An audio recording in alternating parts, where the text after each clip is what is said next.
Oi, meus amores, tudo bem? Bom dia. Bom, essa é a nossa aula de número 5 e nós vamos começar pela intertextualidade. É um nome lindo de se ver, né? Bom, o que isso aqui vai nos mostrar? Que para a gente contar uma história ou expor uma ideia, nós podemos seguir diferentes caminhos, de acordo com o recurso pelo qual optamos durante a construção dos nossos textos. Um dos recursos que podemos utilizar nessas produções textuais, por exemplo, é a intertextualidade, ok? Ou seja, nossas construções verbais e não verbais. Quanto mais lemos e conhecemos do mundo, mais fácil fica para identificar as intertextualidades aparentes em nosso cotidiano. Lembra aquela história? Quanto mais vocês lerem, menos, dificuldade vocês têm na escrita, vocês conseguem compreender melhor as palavras. Então, aqui eu coloquei a seguir alguns tipos para vocês derem uma olhada. Primeiro, nós temos a alusão, que é a referência implícita ou explícita a elementos de outros textos por meio de associações como a metáfora. Exemplo: que presente de grego é esse que tu me deste? Veja, presente de grego. Essa expressão vem-se do filme, né, A Guerra de Troia, mais especificamente em a passagem que os soldados enviam aos troianos um cavalo de madeira, né, como presente, mas dentro deste cavalo haviam vários soldados escondidos, né, por isso que conseguiram entrar aí na cidade de Troia. Bom, aí nós temos também a citação, que é a transmissão de trechos de autores de outros textos, geralmente marcado pelo quê? Pelas aspas. Lembra quando nós falamos que quando eu retiro um trecho de qualquer lugar para eu justificar uma resposta uma pergunta dissertativa, eu preciso do uso das aspas para poder identificar que eu tirei de um outro lugar para justificar assim a minha resposta.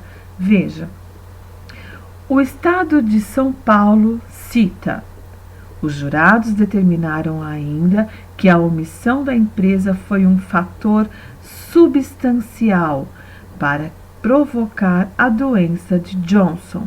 Então, veja, esse texto do Estado de São Paulo, logo se entende que foi do jornal Estado de São Paulo, aquele Estadão, que publicou uma determinada notícia, alguém quis escrever sobre, e aí usou aqui o início, as aspas. Bom, aí nós temos a epígrafe.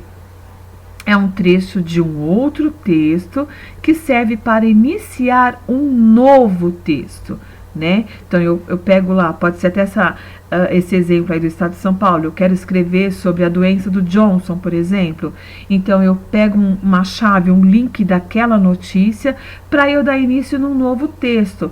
Pode ser do mesmo assunto ou não, que aí você fala aqui, motivando os conteúdos do texto. Exemplo: a tarefa não é tanto ver aquilo que ninguém viu, mas pensar o que ninguém ainda pensou sobre aquilo que todo mundo vê. Esse texto aí, essa frase é de Arthur Schopenhauer. No caso da paráfrase, é uma reelaboração de um texto existente, ou seja, você já tem esse texto, só que você precisa reelaborar, reescrever, com maneiras, né, e palavras diferentes. Desse modo, você consegue manter o texto original, só usando outras palavras sem perder o sentido.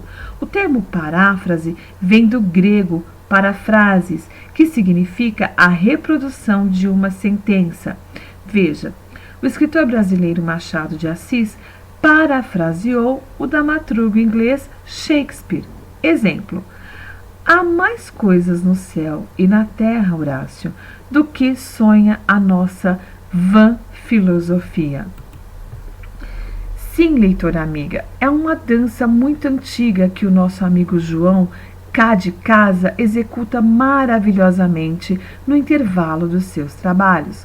Quando acaba, diz-nos sempre, parodiando um trecho de Shakespeare: há entre vossa e minha idade muito mais coisas do que sonha a vossa vã filosofia. Boas noites. Veja, embora as palavras usadas por Machado de Assis sejam de maneira geral diferentes usadas por Shakespeare, é essa a diferença fundamental em que tratamos a paráfrase. Há uma semelhança que aproxima os dois textos, que é esta aqui, ó, entre aspas, há mais coisas, né? E entre a vossa e a minha idade, muito mais coisas do que sonha a tua filosofia, do que sonha a vossa vã filosofia. Resumindo, Machado de Assis escreve à sua maneira um trecho da obra de Shakespeare.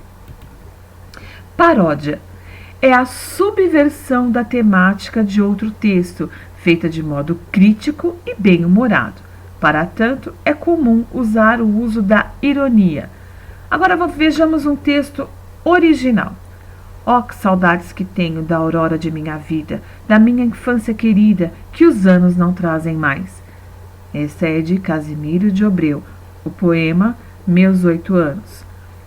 Agora veja a mesma obra parodiando. Oh, que saudades que tenho da aurora de minha vida, das horas de minha infância, que os anos não trazem mais. Oswald de Andrade, Meus 8 Anos. Olha a diferença quando de um texto original e quando eu faço uma paródia do mesmo texto. Vale destacar a respeito da intertextualidade que não existe texto puramente original. Considerando os exemplos dados anteriormente, entende-se que mesmo os textos que serviram as inspirações a outros, como o trecho de William Shakespeare, por exemplo, que inspirou a escrita de Machado de Assis e que carregam influências que foi produzido anteriormente. Bom, sobre isso eu deixei os exercícios para vocês. E aí nós corrigimos na próxima aula do chat. Ok, meus amores? Um beijo grande e fiquem com Deus.